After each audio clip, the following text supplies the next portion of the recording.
Hello everybody and welcome back to the railway here, and sadly for the last time, as I have now got to conclude my series on the title trains and transformation series and the layout itself, as I shall have to start dismantling it to make ready for the new baby. So today will be the last one, and it is going to be covering all aspects about Flying Scotsman. And that is the train service, not the actual locomotive, but she does feature here. We have here in a lovely LNER livery, running number 4472, and here we have the Hornby's Railways Mallard in BR green, running number 60022, Lake Crest. So yes, they'll be both pulling just a small rake of 3 Gresley teak coaches, and I'll be having a short, well not short, quite a long running session with some history. As it's the last one, I'll give a little last view of the layout as well at the end, and then say our goodbyes until sometime in the future. So, okay, more on that later, and we'll get on with the history. So, the Flying Scotsman is an express passenger train service that has operated between Edinburgh and London, the capitals of Scotland and England, via the East Coast Main Line. The service began in 1862, but it wasn't until 1924 that the name was officially adopted. During the 19th century, it was both run by many small companies, railway companies, but they all merged to 3 companies controlling the route: the North British, North Eastern and Great Northern Railway. For the first special Scotch Express, as it was known then, ran in 1862, with many departures at 10 AM from the Great Northern Railways, London King's Cross, and the North British Railway up in Edinburgh. The original journey took 10.5 hours, including a lunch stop at York for half an hour. With improvements in the railway technology and the competition of other companies, the time was reduced to 8.5 hours, just in time for the race to the north in 1886. Moving into 1923, the majority of the railway companies were grouped into what was known as the Big Four, and all 3 members of the East Coast became the LNER. With this, in 1924, the Special Scotch Express now became known as what we now know as the Flying Scotsman. To publicise this, there was an A1 locomotive, and that was named after the service, which is this one here, and it was on display at the British Empire exhibition, and it was absolutely lovely. There's loads of pictures about this, so I do urge you to take a look, because it was a very elegant looking locomotive on display, and it had the old style tender with the railings around the edge, not the corridor tender as we know her at the moment. So the non-stop route, covering 392 miles, now only took 7 hours and 20 minutes in 1938. From the introduction of the now standard Flying Scotsman service, on the 1st of May 1928, 10 special corridor tenders were built with a coal capacity of 9 tons. This meant that the crew had access through to the loco via the tender from the first carriage. Use of this can be seen in the British transport film The Elizabethan Express, another express that I have done, and another express that's a non-stop route from London to Edinburgh. During BR days, moving into 1962, a Class 55 Deltic took over from this and had stopped becoming known as a non-stop service, and was now calling at Newcastle, York and Peterborough. During privatisation on the 23rd of May, the Flying Scotsman was relaunched and run by Intercity 225s, pulled by Class 91, after which was renamed the National Express, and the East Coast are now currently owned by Virgin Trains. So from pretty much 23rd of May 2011, they've relaunched it, as they've known that it's quite a popular service, and they've rebranded it in their own way. So at the moment, yes, you can still run on the Flying Scotsman. Still departs from 10 AM, and quite early on actually. I think it's even before that now. I think it's like 5 AM from Edinburgh.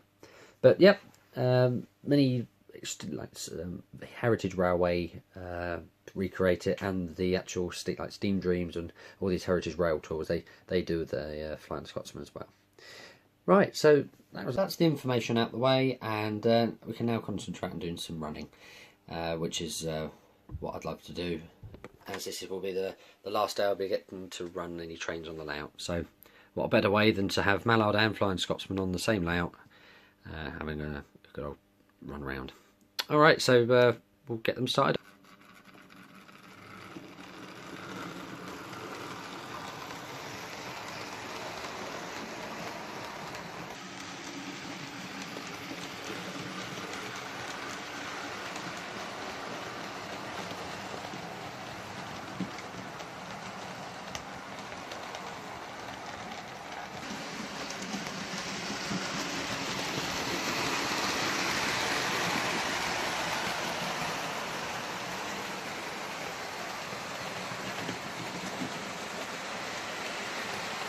Yeah, it's such a shame that I can't be able to show you some more trains. I do actually have many different types of Flying Scotsman. I have a war livery, black livery, and the preservation livery, and the new one from Locomotion in her current state with the support coach.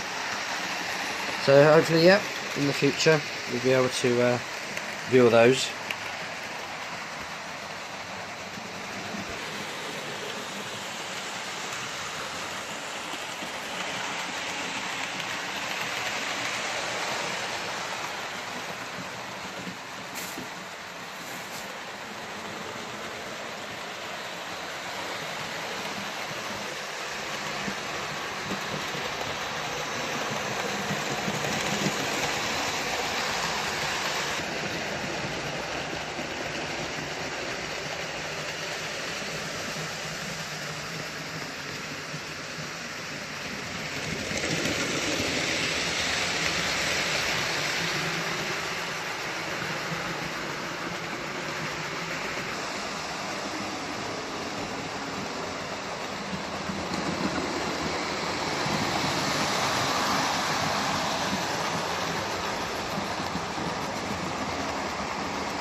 Just one note of interest: if there are anybody who has been to the Pender Museum in Oxfordshire, the man who created it, called Roy England. Now it's all been built from scratch, and he's pictured himself and modelled himself on the layout, where he would be and what he would be doing. So I've done a similar thing to this layout. I've actually put myself just sitting outside the tea room on the bench watching the trains go by, which is what I'd like to do, which I thought was just a nice touch.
One of my favourite little scenes down here, restorating a prairie tank here. Doing a bit of a clean up.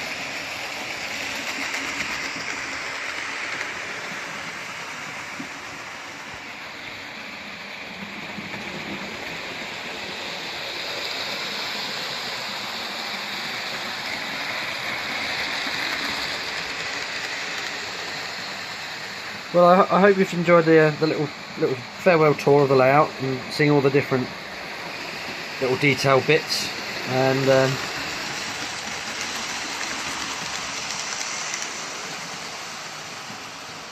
yeah, I've enjoyed building it and modelling it and developing it over the years,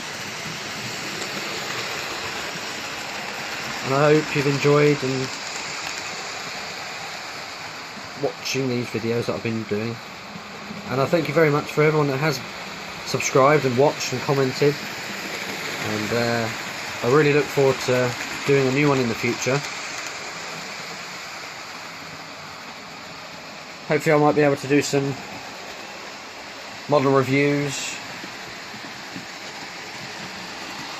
or tips, hints and tips,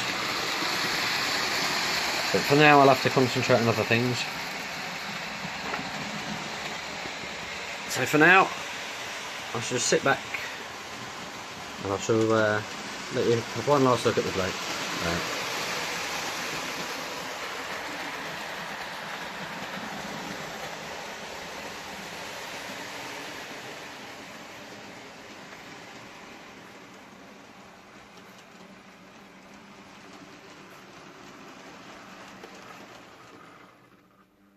Alright, okay, there we go. Right, thank you ever so much for your support and your comments on what I've been doing over the past 3-4 years. I shall post some photos up of the layout in areas that we've not normally seen during the videos, so you get to have a good look. Alright, thank you once again, and I shall see you in the future. Alright, take care now. Bye now.